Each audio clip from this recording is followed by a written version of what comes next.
जय हिंद। मैं कोई बाला बिहारी। भारत ने G20 सम्मेलन के लिए जो न्योता भेजा है उसमें इंडिया की जगह भारत लिखा है, जो देश में पहली बार हुआ है। तो भाइयों, जब एंटोनियो माइनो का नाम सोनिया गांधी हो सकता है, जब आउल बिंची का नाम राहुल गांधी हो सकता है, जब अंग्रेज भारतीय नाम रख सकते हैं, तो अंग्रेजों का दिया नाम क्यों नहीं मिटाया जा सकता है। और ये देश के कुछ गद्दार जय चंदो की औलादें कहती हैं कि ये इंडिया नाम नहीं बदलेगा। जानते हैं ये सब भारत नाम का क्यों विरोध कर रहा है। ये लॉर्ड माउंटबेटन की औलादों को भारत माता की जय नहीं बोलना पड़े, इसलिए इंडिया नाम हटाने का विरोध कर रहा है। भारत का नाम इंडिया अंग्रेजों ने रखा, जिनके पूर्वज हिंदुस्तान का भारत का नाम इंडिया रखे हैं और भारत को इंडिया बोलते आए हैं। उन अंग्रेज की औलादों को इंडिया नाम बदलने या हटाने पर तकलीफ तो होगा ही। मुगल और अंग्रेज इस महान गौरवशाली और वैभवशाली हमारे भारत की धरती पर कोई समाज सेवा करने के लिए नहीं आए थे। मुगल और अंग्रेज हमारे भारत में हमें लूटने और हमारी गौरवशाली समृद्ध सभ्यता और संस्कृति को खत्म करने आए थे।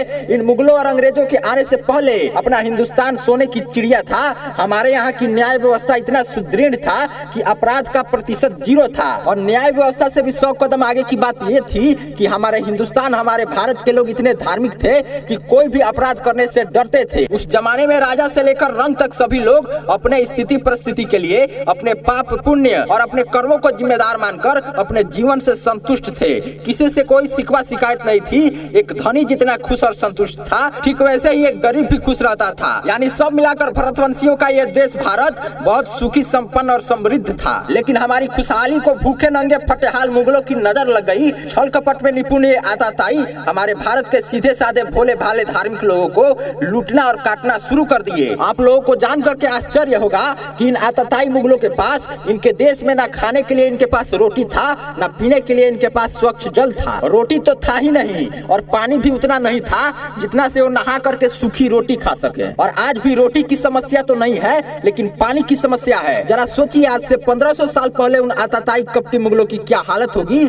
ठीक वही हालत अंग्रेजों की भी थी। भूखमरी बेरोजगारी में पल रहे अंग्रेजों ने जब भारत को जाना और अध्ययन किया तो पता चला कि 1000 साल से मुगल आक्रांता भारत को लूट रहे हैं और भारत आज भी ज्यों का त्यों है। तब अंग्रेजों ने दिमाग से भारत को लूटने और राज करने की योजना बनाई और उसमें वो सफल भी हो गए। अब अंग्रेजों को तो हिंदी आती नहीं थी, इसलिए अंग्रेजों ने भारत को इंडिया बोलना शुरू कर दिया। और ये इंडिया नाम अंग्रेजों का रखा हुआ नाम है। अब इंडिया नाम अंग्रेजों ने क्यों रखा, इसकी भी एक वजह है जिसका चर्चा बाद में करेंगे।